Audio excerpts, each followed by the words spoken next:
From Delaware's most award-winning radio news team, this is WDEL Video News. Here's Chris Carl. Among Delaware's top stories for Monday, March 12th, a deadly head-on crash near Middletown. The price at the pumps continues to go up, and getting ready for a week of school testing. Here are the details. A head-on crash on Route 301 south of Middletown has claimed the lives of 3 people. It happened just before 11 o'clock Saturday night. State police say a Toyota Camry was following a tractor-trailer in the northbound lanes when it tried to pass on the 2-lane highway. When the Camry moved left, it struck a southbound Toyota Echo. The Camry then burst into flames. 2 people in the Camry were killed, as was the driver of the Echo, 41-year-old Theo Dimiatis of Lutherville, Maryland. Police are continuing to sort out the incident as they try to identify the other 2 victims. A baby boy has serious injuries. His father is under arrest. County police believe it's not the first time 22-year-old Jose Estrada shook his 6-month-old son. Estrada is charged with felony assault and endangering the welfare of a child. The infant's in the DuPont Children's Hospital with a skull fracture and bleeding on the brain. Police accuse Estrada of shaking the baby last month and again last Friday. Senator Biden says the U.S. should set a date for withdrawing U.S. troops from Iraq. Appearing on CNN's Late Edition, Biden says sending more troops and talking to Iraq's neighbors won't end sectarian rivalries there, because sectarian strife in Iraq is, in his words, self-sustaining. And all we're saying is, Mr. President, would do what the rest of the military had said. Don't put us in the middle of a civil war. Train the Iraqi troops. Guard the borders. Make sure that you deny jihadis occupation of open territory. And to do that, you need fewer troops. You need fewer troops to do that, and you'll have fewer Americans being killed, and you'll put the burden upon the Iraqi leadership to come up with an accommodation between Sunni and Shia so they stop killing each other. Biden called on the Bush administration to limit the role of our troops to protecting Iraq's borders, training its forces, and keeping terrorists from occupying open territory. You'll meet one of Delaware's outstanding teams coming up as WDEL News continues in a moment. Oh, Is everything okay, ma'am? not really. I need to ride DART tomorrow to get to work, and I forgot to buy my DART card.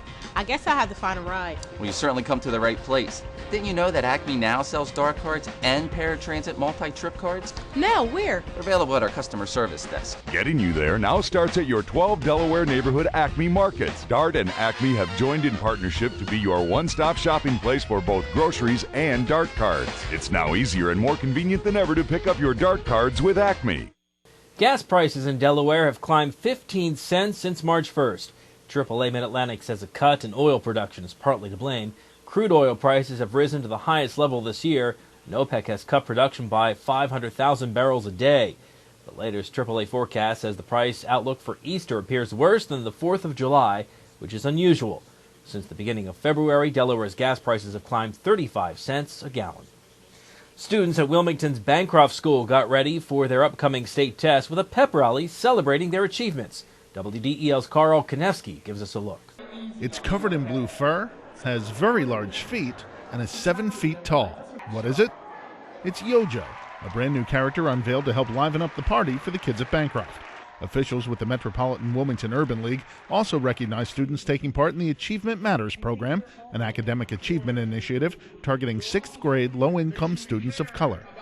Tyrone Jones, interim president and CEO of the Urban League, says a program like this emphasizes that parents, students, and the entire community have to work together. There's active work that has to take place, going into people's homes, sitting down, talking with parents who may not be actively engaged with their child's education initially, and get them engaged, working with the teachers, finding out what the teachers are doing in the classroom, and how can we begin to connect some of these social services that are out in our community that are doing good work. The Urban League works with students from the first day they enter the program through high school graduation and entry into college or a viable career.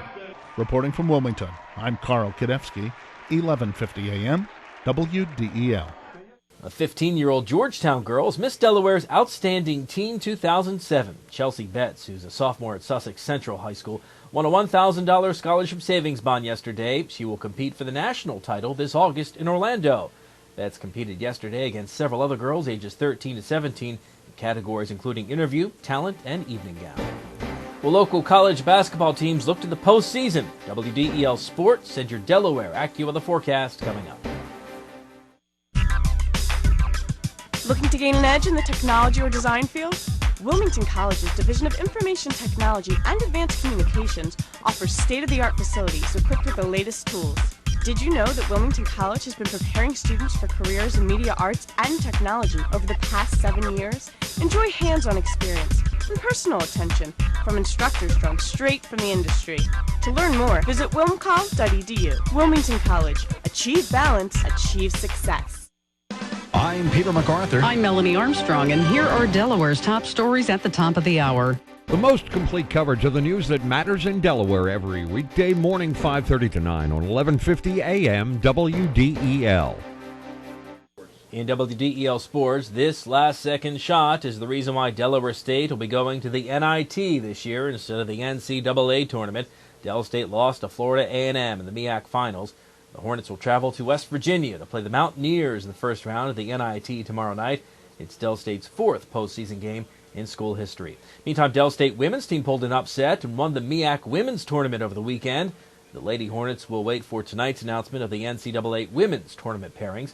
Also waiting, the UD women, who will finish their season 26-5, but hurt their chances of going to the tournament by losing to James Madison in the semifinals of the CAA tournament on Saturday. If the Heads don't get picked for the NCAAs, they are a certain choice for the women's NIT. Your WDEL Delaware AccuWeather forecast: sunny to partly cloudy today, a high of 56. Tonight, partly cloudy, low 37. Tomorrow, partly sunny, high up to 65.